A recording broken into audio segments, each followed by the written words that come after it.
Hey guys! In 2016, Apple will most certainly treat us to the iPhone 7 and 7 Plus, the next chapter in its smartphone history. Rumors about these devices were already floating around even before the iPhone 6s and 6s Plus were released, which is usually the case with anything related to Apple. That's rather normal considering that iPhones are usually among the most popular devices on the market and are usually highly anticipated by users and everyone, actually. The device will likely feature fresh new design and certainly some additional horsepower under the hood, and hopefully, something fresh to woo us with. Without further ado, let's summarize all we know so far about next year's iPhone 7 and iPhone 7 Plus champs. Have in mind that this post will be regularly updated with the latest leaks and rumors as they become available. Fresh new design. As you are probably aware, Apple has been keeping a strict 2-year window between the redesigns of its smartphones for a long time now.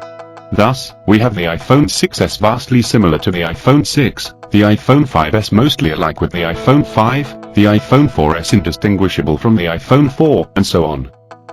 This is why we are expecting Johnny Ive & Co to spice things up in the design department a bit, while keeping the same unmistakable iPhone design language on board.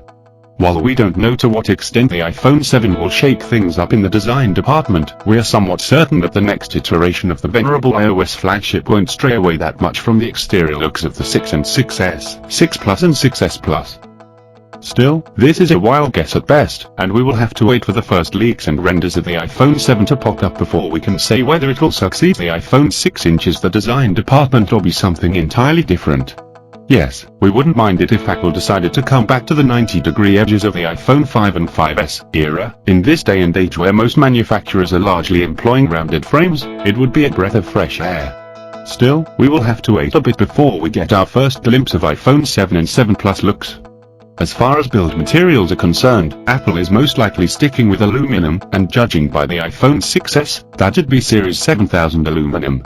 Have in mind that the 9 members of the Series 7000 aluminum family are touted as the strongest aluminum alloys around, which means that Apple is certainly sticking with it for now. We heard that the next crop of iPhones might come sans a home button and have the Touch ID functionality embedded inside the display, which falls in line with a certain patent application that we got hold of earlier in 2015. Well, we seem to have the technology, so a display with an embedded fingerprint scanning functionality will most certainly pop up in the coming years. Sadly, we can't say just yet whether the iPhone 7 and 7 Plus will be the first ones to do so. What's more, it is also suggested that Cupertino might finally jump on the waterproofness train and make the iPhone 7 and 7 Plus watertight. This was somewhat suggested by the abundance of silicone seals and gaskets that make the current iPhone Pro able to withstand a lengthy dunk in the water to some extent. Apart from physical evidence found in the 6s and 6s Plus, we also have a patent that allegedly reveals Apple is entertaining the idea of making its devices immune to the water element. We also heard that the iPhone 7 might not feature a 3.5mm earphone jack and instead rely on a Lightning one in order to slim down some weight. Reportedly, Apple wants to make the iPhone 7 and 7 Plus the thinnest iPhones ever. Cupertino is reportedly aiming poised to make its next devices roughly 6mm thick. As a reminder, the iPhone 6 was 6.9mm thin, while the 6s flaunts exactly 0.2mm on top. Apart from thinner footprint, the next crop of iPhones might feature thinner bezels due to the alleged nixing of in-cell touch panels. An improved version of the well-known glass-on-glass technology might be used instead. Hardware. It's a no-brainer that Apple is going to grace its next handset with an even speedier chipset, which will most likely be called the Apple A10 System on Chip, called SoC. Considering that the Apple A9 chip that is currently gracing the iPhone 6s and the 6s Plus is a 64-bit performance champ, manufactured with Taiwan Semiconductor Manufacturing, called TSMC, is 16nm or Samsung's 14nm manufacturing process. Well, it's too early to have any specific pieces of info for the chipset, but certain sources already claim Apple will exclusively choose Taiwan Semiconductor Manufacturing as the sole supplier for the A10 SoC. It's also rumored that it will be a 16nm FinFET A1, similar to Taiwan Semiconductor Manufacturing's A9 produce. Judging by Apple A9's performance, which is one of the very best SoCs on the scene right now, we have extremely high hopes for the A10, which will most certainly end in the top tier end of the performance spectrum. In the memory department, Cupertinians amped up the game of the 6S and the 6S Plus by throwing in some much-needed operational memory inside. In 2015, we finally got an iPhone with 2 GB of RAM. Judging by the fact that Apple has been employing 1 GB of RAM ever since 2012's iPhone 5, and followed this trend for 3 years, we are quite doubtful that the iPhone 7 will come with 3 GB of RAM on board. This is what the Micro, an industry insider with a rather good track record, has been trying to instill in us, at least as far as the iPhone 7 Plus is concerned. Call us doubting Thomases, but we are not entirely convinced that such an upgrade will take place next year. Display. A flurry of rumors claims that Apple is indeed entertaining the idea of putting an active matrix organic light-emitting diode display on its future iPhones, probably after 2018. Other rumors suggest the shift from LCD to active matrix organic light-emitting diode might take place in 2019 at the earliest. Well, we believe that this might eventually happen, but the iPhone 7 is unlikely to come with such a display. On the contrary, Apple will likely continue to rely on IPS LCD screen panels for the time being. As far as resolution is concerned, we are yet to be tipped with info about the upcoming iPhone crop. There are 2 options though. Apple will either increase the resolution or not. Still, we're a bit more inclined to believe that the iPhone 7 will flaunt a 4.7-inch display with a resolution of 750 by 1334 pixels, and command a pixel density of 326p, while the larger iPhone 7 Plus will most likely arrive with a 5.5-inch, 1080 pixel screen, which brings forth a pixel density of 401p, the sharpest in Cupertino's arsenal. Indeed, these are the very same measurements that can be found in the specs sheets of the iPhone 6, 6s, 6 Plus, and 6s Plus. We are not ruling out the idea that Apple might shake things up in this regard, but due to the lack of any hearsay so far, we will take the conservative approach. There's an interesting rumor flying around, though.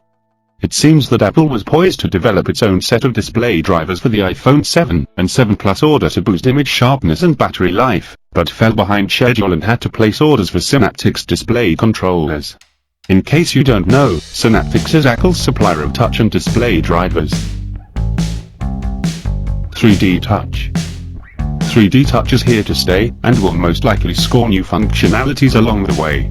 As we mentioned earlier, Apple is reportedly contemplating the idea of bringing a multi-3D touch on board the iPhone 7 and 7 Plus. This feature will allow users to apply pressure on several points on the display.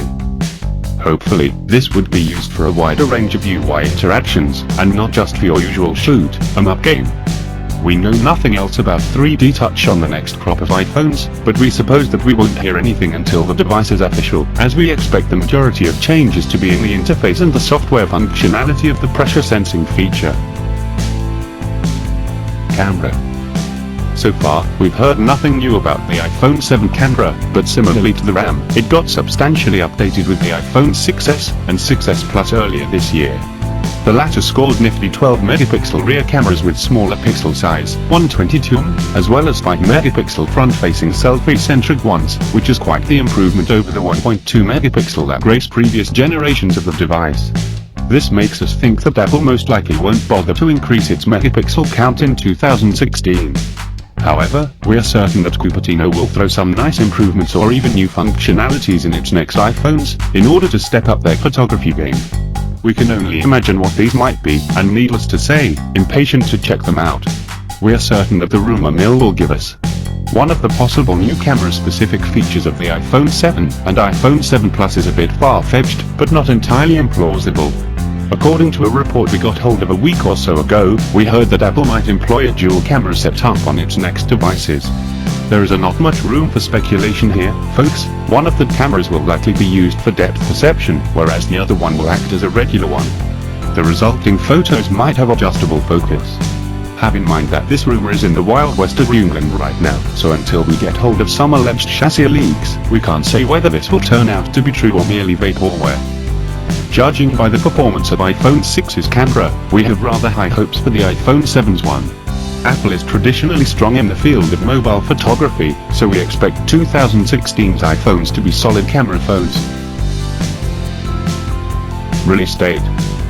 As we already told you, despite what the rumor mill is trying to persuade us, we expect the new batch of iPhones to arrive in September 2016, probably in the first 2 weeks of the month.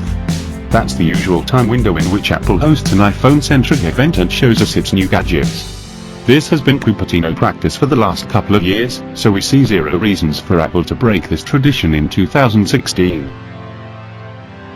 Thank you for watching. Don't forget like,